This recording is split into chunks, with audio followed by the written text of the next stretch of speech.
Hello everyone, welcome to today's lesson for November 30th. We're going to talk about the Enlightenment Begins today. So our objectives and standards, interpret how the Enlightenment changed the way governments functioned, identify the key Enlightenment thinkers and their accomplishments, and describe the legacy of the Enlightenment. And take a moment there, look at the standards.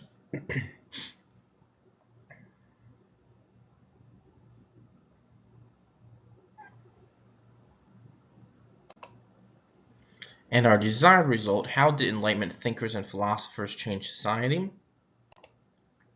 And our vocabulary, the Enlightenment, a period of new thinking that stressed reason, thought, and power to individuals, social contract, an agreement between the people and the government where government protects the people in return for some of their freedoms. Philosophies, meaning philosophers in French, they were social critics of the time. And then natural rights is the idea that people are born with three natural rights: life, liberty, and property, which the government must defend. So there are two views of government. So to set the stage for the Enlightenment, we have to understand there were two views of government. In the old school, Thomas Hobbes believed that humans are selfish and evil and need government to keep them safe and protect the law. He wrote the Leviathan in 1651. He also believed that a strong leader should be a Leviathan, or a sea monster, to keep control, which was the title of his book we just talked about. And to keep the peace and remain safe, people have to give up certain rights and form a social contract with their ruler, meaning that people hand over rights to a ruler in return for their safety and law. On the opposite side, John Locke believed that people are naturally good and have a right to govern themselves. He also believed that all humans are entitled to life, liberty, and property.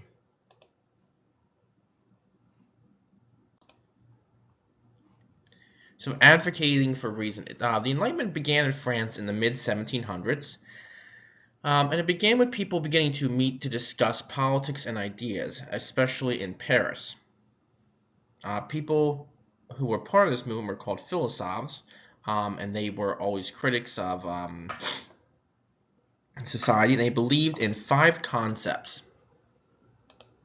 The first one was reason. Reason meant that they believed in logical thinking. They also thought that nature was good and responsible, so there's nature there. They were a big supporter of happiness. They thought that people should be happy and live in the current moment. They believed in progress, so they thought that people and society could always improve. And they believed strongly in liberty and freedom. So those are the 5 main concepts of the Enlightenment: reason, nature, happiness, progress, and liberty. After the scientific revolution and new ways of thinking about power, scholars and philosophers began looking at society. They sought a new understanding of government, religion, economics, and education. And this will become known as the Enlightenment, where people focused on reason and logic. So let's talk about some of those famous Enlightenment thinkers. We've already discussed John Locke a little bit. Again, he had a different view of humans than Thomas Hobbes. He believed that people can learn from experience and improve themselves. People are born with the natural rights of life, liberty, and property. He also believed that people can overthrow a government if it fails to protect their natural rights, and that people are able to govern themselves. A lot of these things that he talks about here, especially these big 3, these 3 right here, kind of looks like a backward 3 there, sorry. His thoughts are going to lay the foundations for modern democracy. And a lot of his thoughts can be tied to the American Revolution and the French Revolution, which we'll be talking about shortly as well. Francis Marie Arouet, better known as Voltaire. Voltaire was his pen name. That was the name he wrote under. He published more than 70 books And he was a big fan of satire, or frequently making fun of people he disagreed with or his opponents, such as the clergy, so those involved with the church, the aristocracy, people involved with the royalty or nobility, and also the government. He was a big defender of freedom of religions and freedom of speech, and he's actually going to be imprisoned twice for his opinions. And after he was imprisoned the second time, he's going to be exiled to England. But again, he will also be a big proponent of fighting against things like prejudice, intolerance, and superstition.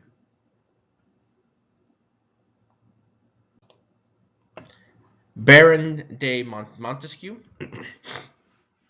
He studied political liberty, and he believed that Britain was the perfect example of a balance of power.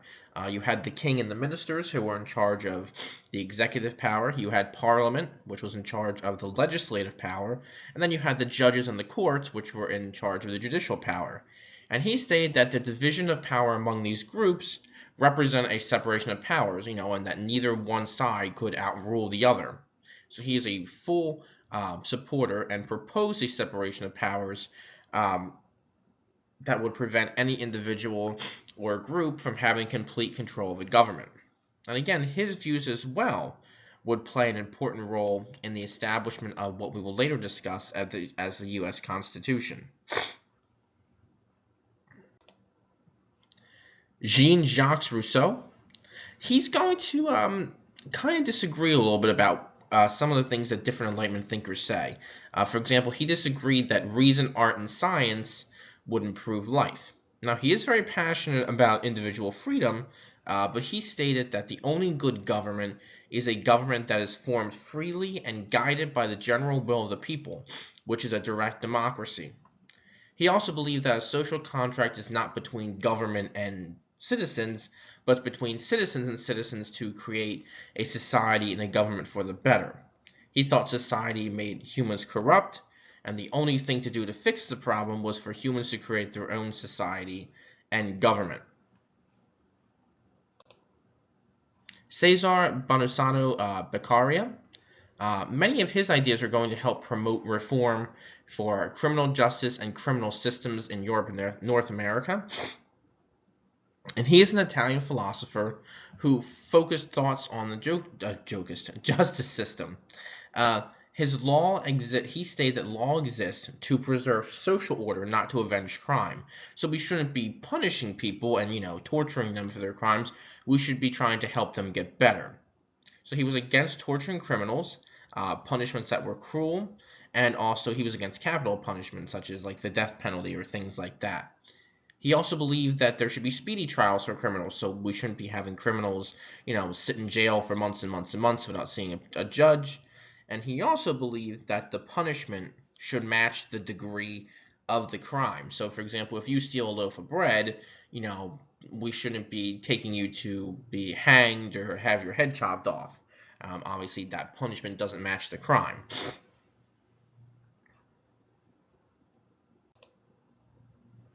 Now, Enlightenment thinkers and philosophers may have changed many views about society, but they had traditional views of women. For example, Rousseau promoted education, but not so much for women. He thought the girls should only be taught how to be good wives and mothers. Other people involved in the Enlightenment believed that it was wrong for women to read novels because they believed it could cause wickedness or idleness, meaning that women could become kind of lazy. Now, there were some male writers who did push for education and for rights for women. Two of the most well-known Enlightenment thinkers who were women at the time one was Mary Estelle. In 1694, she published A Serious Proposal to the Ladies, and it discussed a lack of opportunities in education for women, and she was also later critical of the government because of the unequal relationship between men and women. At this time, women really didn't have a lot of rights. They didn't have a lot of rights in their marriage, a lot of rights in their home, couldn't really own a business properly, couldn't own land properly, so that's what she's talking about with unequal relationship between men and women. We also have Mary Wollstonecraft. In 1792, she published A Vindication of the Rights of Women. She stated that women need education to be able to be useful and virtuous, and she urged that women enter the typically male fields of science and medicine. Women also took part in the Enlightenment in other ways as well. Many wealthy women held social gatherings to discuss ideas and politics, which are called salons. We'll talk about that later on. And there was also Émilie de Chalette, who was French, who received an education in the sciences and worked as a mathematician and physicist. And she actually translated Newton's work from Latin into French, which helped spur interest in science in France. So there's going to be some impact of the Enlightenment, okay? Um, Enlightened writers and thinkers soon challenged the power and authority of the monarchs, kings and queens, the union between the church and the state, and the idea of this unequal social class existence. It also encouraged new ways of thinking and reformed society. And again, like we said, eventually the ideas of the Enlightenment would help kind of spur or kick off the American and French revolutions. But the big three impacts of the Enlightenment are a belief in progress.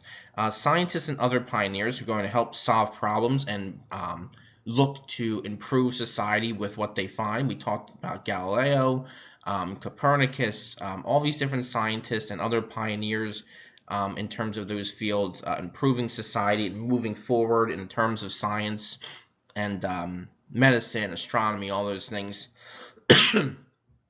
And people are also going to move forward in terms of ideas about the government and politics, which are going to allow for changes. We're also going to see more secular outlooks on life. People are going to begin to openly question their religious beliefs, question the church, and things like that. They're also going to, some others are going to attack Christianity outright and promote religious toleration of other groups. And then individuals in importance, many people are going to turn away from religion and government for guidance. Prior to this, people always look towards the church or the government to tell them what to do or how to live their lives. And people are going to begin to turn away from that and say, hey, I can make my own decisions. I don't need the church or the king or the queen to tell me how I should live my life. I can live my life how I want to live my life.